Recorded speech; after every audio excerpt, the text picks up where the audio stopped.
हमने स्कूल में जो बिग बैंग थ्योरी पढ़ी, क्या वो सच में यूनिवर्स की शुरुआत बताती है? फिजिक्स डिग्री कंप्लीट करने के बाद जब मैंने इसे स्टडी किया तो पता चला कि ज्यादातर मॉडर्न साइंटिस्ट्स अब इसे यूनिवर्स की लिटरल शुरुआत नहीं मानते।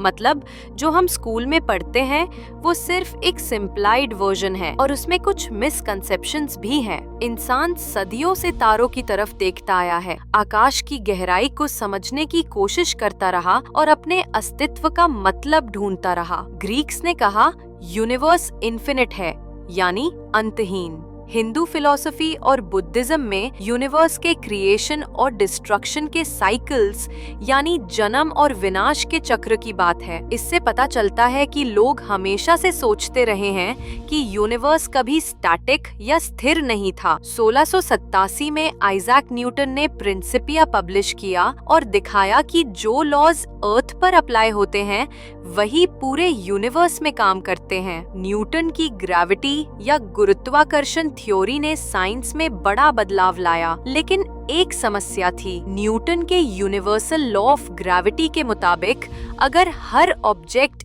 एक दूसरे को अट्रैक्ट करता है तो यूनिवर्स क्यों कोलैप्स या एक जगह गिर नहीं गया? न्यूटन ने ग्रीक फिलोसोफर्स से सलूशन लिया। उन्होंने कहा यूनिवर्स इन्फिनाइट है और इसका कोई सेंटर नहीं है, इसलिए मैटर कोलैप्स नहीं करेगा। अनसीन स्टार्स और प्लैनेट्स पूरे सिस्टम का बैलेंस बनाए रखते हैं। इसे कहते हैं स्टैटिक यूनिवर्स, जो स्पेस और टाइम दोनों में इन्फिनाइट है। फिर लोगों ने नाइट स्काई ऑब्जर्व किया। अगर यूनिवर्स इन्फिनाइट और इटर्नल है तो रात का आकाश थ्योरेटिकली सन जितना ब्राइट होना चाहिए, पर असल में आकाश डार्क है और कुछ ही स्टार्स दिखते हैं। ये कॉन्ट्रडिक्शन दिखाता है कि यूनिवर्स शायद इन्फिनाइट और स्टैटिक नहीं है। यही सवाल मॉडर्न फिजिक्स को आगे बढ़ाता है। क्या यूनिवर्स की शुरुआत बिग बैंग से हुई या उसके पहले कुछ और था? क्या सिंगुलैरिटी यानी एक पॉइंट जिसमें इन्फिनाइट डेंसिटी होती है ने एक्सप्लोड किया या कोई और मैकेनिज्म था? न्यूटन के 200 साल बाद साइंस ने इसे समझने की कोशिश की और ये जर्नी हमें आइंस्टाइन तक ले गई। आइंस्टाइन ने दिखाया कि स्पेस और टाइम इंट्रिंसिकली कनेक्टेड हैं, यानी एक दूसरे से जुड़े हुए हैं। यूनिवर्स को समझने के लिए मोशन, ग्रेविटी और स्पेस टाइम फैब्रिक को साथ में देखना होगा। ये थी मॉडर्न कॉस्मोलॉजी या ब्रह्मांड विज्ञान की शुरुआत। और सोचो, अगर जो हमें स्कूल में पढ़ाया गया था वो सिर्फ हाफ ट्रुथ था, तो सच में यूनिवर्स का हिस्ट्री क्या था? क्या हम वही समझेंगे जो हमारे एंसेस्टर्स ने समझा या कुछ नया डिस्कवर करेंगे? 1905 में एक 26 साल के साइंटिस्ट ने दुनिया की अंडरस्टैंडिंग बदल दी। उसका नाम था एल्बर्ट आइंस्टाइन। उस समय लोग सोचते थे कि टाइम और स्पेस अलग अलग चीजें हैं, लेकिन आइंस्टाइन ने कहा नहीं, ये दोनों एक ही फैब्रिक के हिस्से हैं, जिसे हम कहते हैं स्पेस टाइम। स्पेस टाइम मतलब एक इनविजिबल फैब्रिक जिसमें पूरा यूनिवर्स बसा हुआ है। आइंस्टाइन ने बताया कि ग्रेविटी वैसी ताकत नहीं है जैसी न्यूटन ने कही थी। न्यूटन के मुताबिक ग्रेविटी एक फोर्स है जो दो चीजों को खींचती है, लेकिन आइंस्टाइन ने कहा नहीं, ग्रेविटी कोई खींचने वाली ताकत नहीं बल्कि स्पेस टाइम का झुकाव है। सोचो, जैसे एक हेवी बॉल को ट्रैम्पोलिन पर रखो तो ट्रैम्पोलिन नीचे झुक जाती है। अब अगर उस पर एक छोटी बॉल रोल करो तो वो बड़ी बॉल की तरफ घूमते हुए जाएगी। आइंस्टाइन ने यही कहा। सूरज जैसे हेवी ऑब्जेक्ट्स स्पेस टाइम को कर्व कर देते हैं और ग्रह उसी झुकाव पर घूमते हैं। इसी थ्योरी को कहते हैं जनरल थ्योरी ऑफ रिलेटिविटी। ये समझाती है कि कैसे ग्रेविटी, स्पेस और टाइम एक दूसरे से जुड़े हैं, और यही थ्योरी बाद में यूनिवर्स की सबसे बड़ी डिस्कवरीज की जड़ बनी। आइंस्टाइन की इक्वेशंस ने बताया कि यूनिवर्स स्टैटिक नहीं रह सकता, वो या तो एक्सपैंड करेगा या कॉन्ट्रैक्ट करेगा।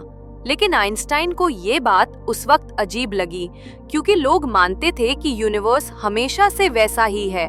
इसलिए उन्होंने अपने इक्वेशंस में एक छोटा एडजस्टमेंट जोड़ा, कॉस्मोलॉजिकल कांस्टेंट, ताकि यूनिवर्स स्टेबल लगे। बाद में उन्होंने खुद कहा ये उनकी सबसे बड़ी गलती थी, लेकिन ये मिस्टेक ही बाद में सच साबित हुई जब हबल ने 1929 में बताया कि गैलेक्सीज एक दूसरे से दूर जा रही हैं। तो इसका मतलब यूनिवर्स एक्सपैंड हो रहा है, बिल्कुल जैसे आइंस्टाइन के इक्वेशंस ने बताया था। आइंस्टाइन की रिलेटिविटी थ्योरी ने हमारे यूनिवर्स की समझ को हमेशा के लिए बदल दिया। अब स्पेस कोई खाली जगह नहीं, बल्कि एनर्जी और मैटर से शेप लेता हुआ फैब्रिक है। टाइम भी स्टैटिक नहीं, भी ग्रेविटी और मोशन से बेंड होता है। और अगर स्पेस और टाइम खुद बदल सकते हैं, तो क्या यूनिवर्स की कोई शुरुआत हो सकती है? क्या वो शुरुआत वही है जिसे हम आज बिग बैंग कहते हैं? शायद, पर आइंस्टाइन की कहानी यहाँ खत्म नहीं होती। उसने एक ऐसी दुनिया के दरवाजे खोले जहाँ स्पेस और टाइम आपस में टकराते हैं, और यहीं से शुरू हुआ हमारे कॉस्मिक जर्नी का अगला चैप्टर। आइंस्टाइन की रिलेटिविटी थ्योरी के बाद साइंटिस्ट ने यूनिवर्स को एक नए नजरिए से देखना शुरू किया, लेकिन तब भी ज्यादातर लोग मानते थे कि यूनिवर्स स्थिर है, ना फैलता है ना सिकुड़ता है। फिर एक आदमी आया जिसने पूरी कहानी बदल दी, एडविन हबल। 1920 के दशक में हबल ने माउंट विल्सन ऑब्जर्वेटरी के टेलीस्कोप से दूर की गैलेक्सीज ऑब्जर्व की। उसने पाया कि लगभग हर गैलेक्सी हमसे दूर जा रही है, और जितनी दूर गैलेक्सी है उतनी तेजी से दूर जा रही है।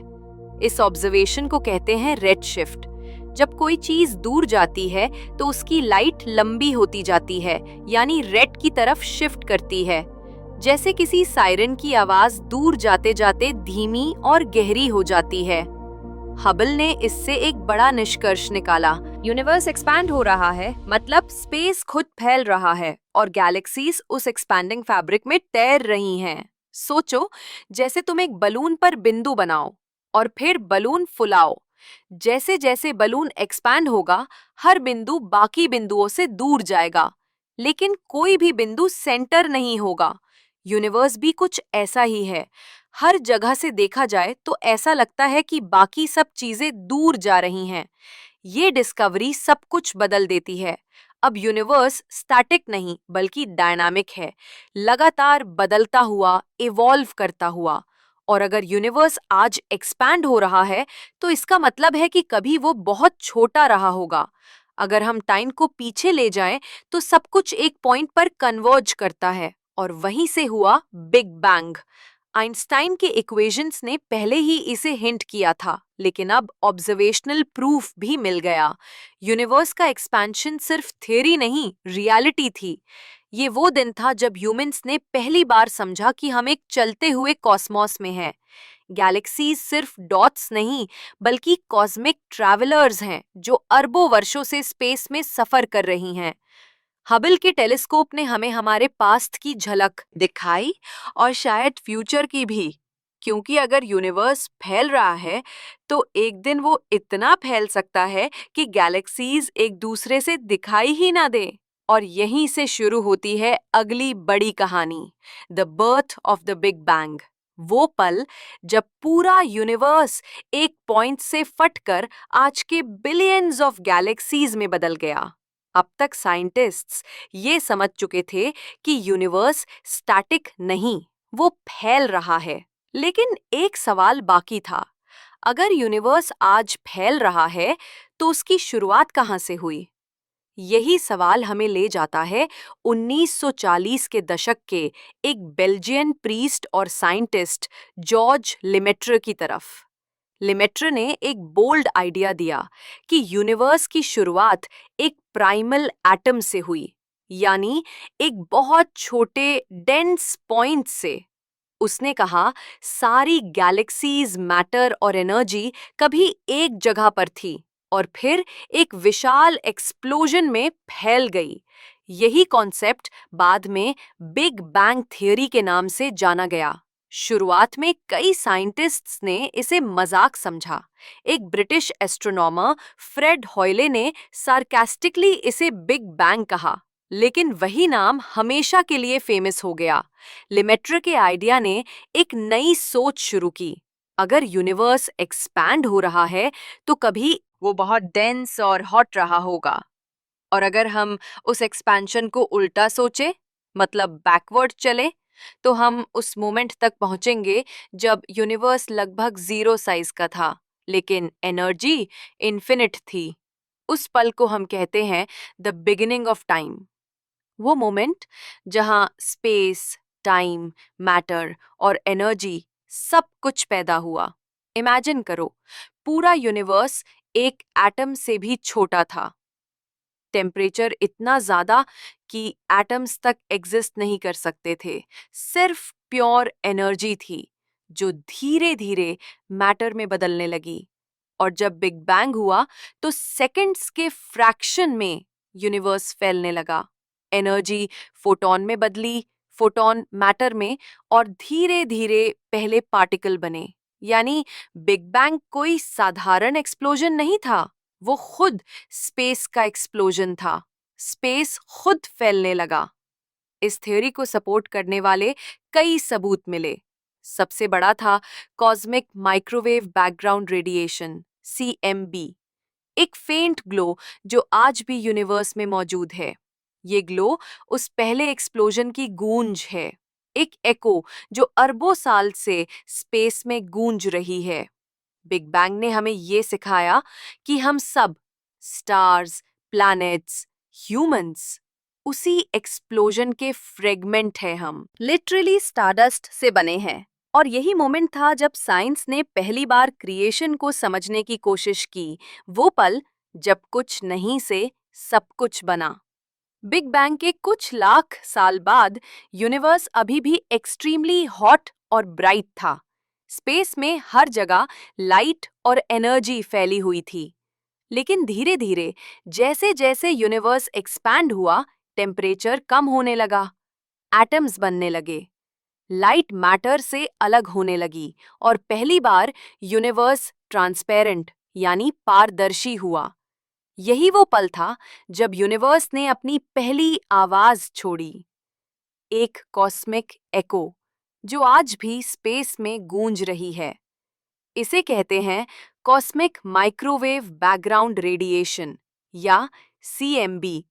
ये वो एंशिएंट ग्लो है जो हर डायरेक्शन में हमें दिखाई देती है।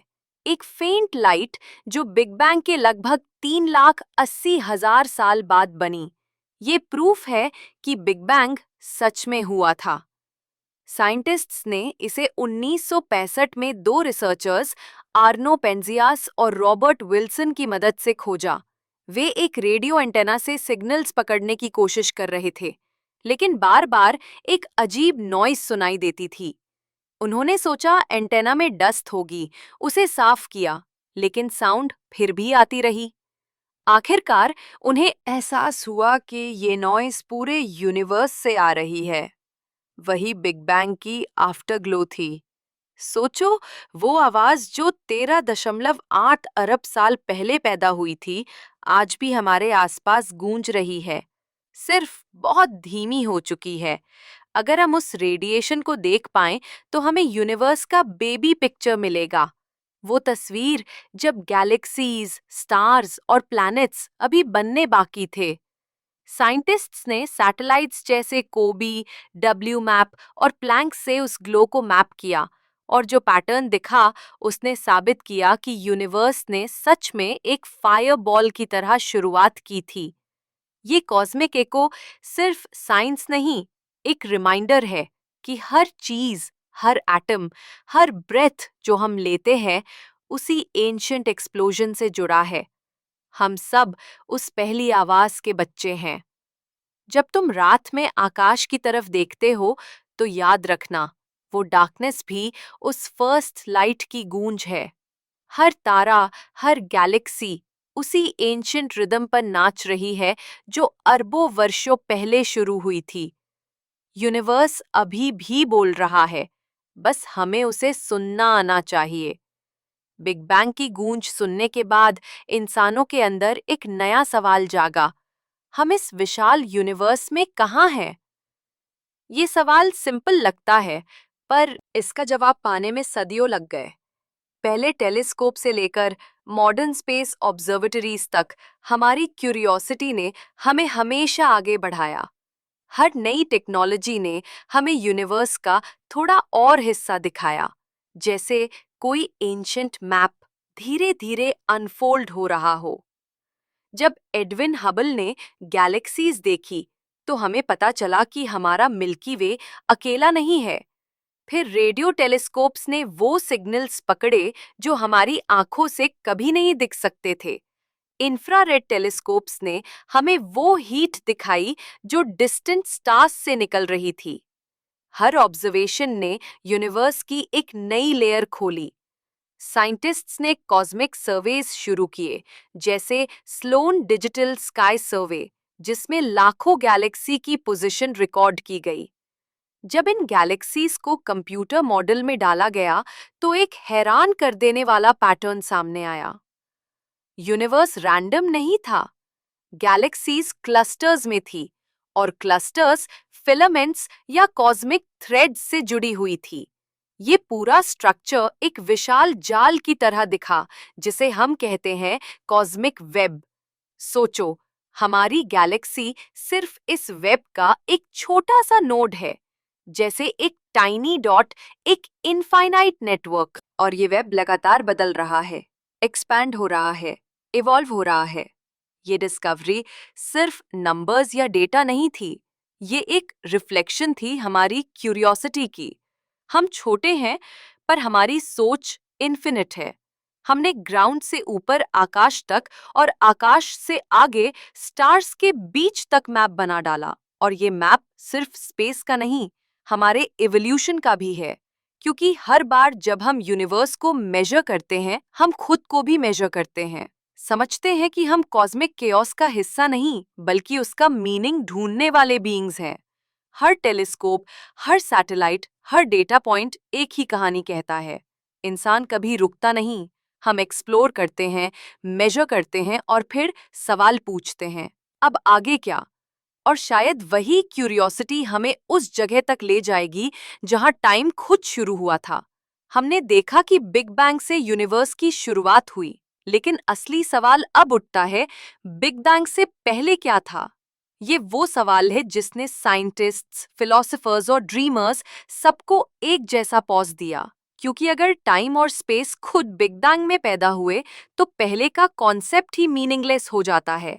बिफोर तभी होता है जब टाइम एग्जिस्ट करे, और अगर टाइम ही नहीं था, तो पहले कुछ कैसे हो सकता था? फिर भी ह्यूमन क्यूरियोसिटी यहाँ नहीं रुकती। कुछ साइंटिस्ट्स ने कहा, शायद बिग बैंग कोई शुरुआत नहीं थी, बल्कि एक ट्रांजिशन थी। क्वांटम फिजिक्स के मुताबिक माइक्रोस्कोपिक लेवल पर एनर्जी रैंडमली फ्लूकेट्स करती है, यानी बिना किसी रीजन के अचानक पैदा हो सकती है और गायब भी हो सकती है। कुछ थ्योरीज कहती हैं कि हमारा यूनिवर्स भी ऐसी ही एक क्वांटम फ्लक्चुएशन से पैदा हुआ, एक टाइनी स्पार्क जिसने सब कुछ शुरू किया। इमेजिन करो, एक नथिंगनेस जहां स्पेस, टाइम या मैटर कुछ भी नहीं, और अचानक एनर्जी का एक छोटा पल्स उठता है जो एक्सपैंड होकर यूनिवर्स बना देता है। दूसरी थ्योरी कहती है कि शायद हमारा यूनिवर्स अकेला नहीं, बल्कि मल्टीवर्स का हिस्सा है, एक इनफाइनिट सी ऑफ यूनिवर्सेस, जहां हर यूनिवर्स अपने अलग लॉज और डायमेंशंस के साथ एग्जिस्ट करता है। अगर ऐसा है, तो हमारा बिग बैंग बस एक बबल था, जो अनगिनत कॉस्मिक बबल्स में से एक है। कुछ साइंटिस्ट्स ने साइक्लिक यूनिवर्स का आइडिया दिया, जहां यूनिवर्स बार बार एक्सपैंड और कोलैप्स होता है। हर बिग बैंग के बाद अरबों ईयर्स में यूनिवर्स फैलता है, फिर ग्रेविटी उसे खींचकर कोलैप्स करती है, और फिर एक नया एक्सप्लोजन शुरू होता है, एक इटर्नल कॉस्मिक हार्टबीट। ये सब सुनकर दिमाग घूम जाता है। पर यही तो साइंस की खूबसूरती है, वो हमें आंसर्स नहीं, क्वेश्चंस देती है। शायद बिग बैंग से पहले कोई बिफोर नहीं था, सिर्फ पॉसिबिलिटीज थी, pure potential energy waiting to be born. और हो सकता है हम उसी एंडलेस साइकिल का हिस्सा हों जो अनादिकाल से चल रहा है। जब हम ये सोचते हैं कि टाइम खुद किसी ओरिजिन से शुरू हुआ, तो एक बात साफ होती है, हमारा एग्जिस्टेंस सिर्फ मैटर से नहीं, मिस्ट्री से भी बना है। जब हम नाइट स्काई की ओर देखते हैं तो जो चमकते तारे दिखते हैं वो बस लाइट नहीं है, वो टाइम की मेमोरीज हैं। हर तारा, हर गैलेक्सी हमें एक कहानी सुना रही है, अरबों साल पुरानी कहानी। सोचो, जिस लाइट को तुम अभी देख रहे हो वो शायद किसी तारे से निकली थी जब अर्थ पर पहले इंसान का जन्म भी नहीं हुआ था। हम लिटरली पास्ट को देख रहे होते हैं। हर बार जब हम ऊपर देखते हैं, ये समझना अजीब है, हम इस यूनिवर्स के ऑब्जर्वर्स नहीं, इसका हिस्सा हैं। हमारे अंदर जो एटम्स हैं, कार्बन, ऑक्सीजन, आयरन, ये सब कभी किसी स्टार के अंदर बने थे। जब वो स्टार एक्सप्लोड हुआ, उसकी डस्ट से प्लैनेट्स बने और इवेंचुअलिटी हम। तो जब तुम सांस लेते हो, तुम्हारे अंदर वही एटम्स घूम रहे हैं जो कभी किसी दूर के तारे में थे। कह सकते हैं हम स्टार डस्ट हैं जो खुद को समझने की कोशिश कर रहा है। पर ये कहानी सिर्फ साइंस नहीं, फिलॉसफी भी है। क्योंकि जब हम पूछते हैं हम कौन हैं, तो जवाब बाहर नहीं, अंदर मिलता है। हम उसी कॉस्मिक एनर्जी के फ्रैगमेंट्स हैं जिसने गैलेक्सीज, लाइट और टाइम को बनाया। बिग बैंग सिर्फ शुरुआत नहीं थी, वो एक कनेक्शन थी, एक इनविजिबल थ्रेड जो हर लिविंग बीइंग को पूरे कॉस्मॉस से जोड़ती है। तुम्हारी हार्टबीट गैलेक्सीज की मोशन से जुड़ी है। तुम्हारा कॉन्शियसनेस उसी एनर्जी से बना है जिसने पहली बार यूनिवर्स को जागृत किया था। कभी-कभी रात के सन्नाटे में जब तुम अकेले होते हो और सब कुछ शांत लगता है, असल में वो साइलेंस भी यूनिवर्स की एक एंशिएंट लैंग्वेज है, एक वाइब्रेशन जो कहती है तुम अकेले नहीं हो, तुम इस विशाल क्रिएशन का हिस्सा हो। हम सब कॉस्मिक ट्रैवलर्स हैं, थोड़ी देर के लिए इस जर्नी पर आए हैं, उसी लाइट से बने, उसी डार्क से गुजरते हुए। और शायद एक दिन हम फिर से उसी नथिंगनेस में लौट जाएंगे जहां से सब कुछ शुरू हुआ था। लेकिन तब तक हर सांस, हर तारा और हर थॉट हमारी उस एंडलेस जर्नी का हिस्सा है जो कभी रुकती नहीं। यही है यूनिवर्स की सबसे बड़ी सच्चाई। हमारा वजूद उसकी कहानी का एक ब्यूटीफुल इको है। और शायद यही यूनिवर्स का सबसे खूबसूरत राज है कि हम सब उसी कॉस्मिक धड़कन का हिस्सा हैं जो अरबों वर्षों से चल रही है। हर तारा, हर सांस, हर विचार एक ही कहानी कह रहा है। तुम ब्रह्मांड से अलग नहीं, ब्रह्मांड खुद हो। और इस अनंत यात्रा के अंत में, जब साइलेंस सब कुछ ढक लेता है, एक बात साफ सुनाई देती है। चाहे हम कितने भी छोटे क्यों ना हों, हमारी कहानी भी उतनी ही महान है जितनी गैलेक्सीज की। और इस एंडलेस जर्नी को समझना ही इंसान होने की सबसे बड़ी जीत है। अगर आपको ये कॉस्मिक सफ़र पसंद आया, तो हमारे चैनल अनएक्सप्लेन्ड स्पेस को सब्सक्राइब करें और इस विशाल यूनिवर्स के और राज जानने के लिए बेल आइकन दबाएं।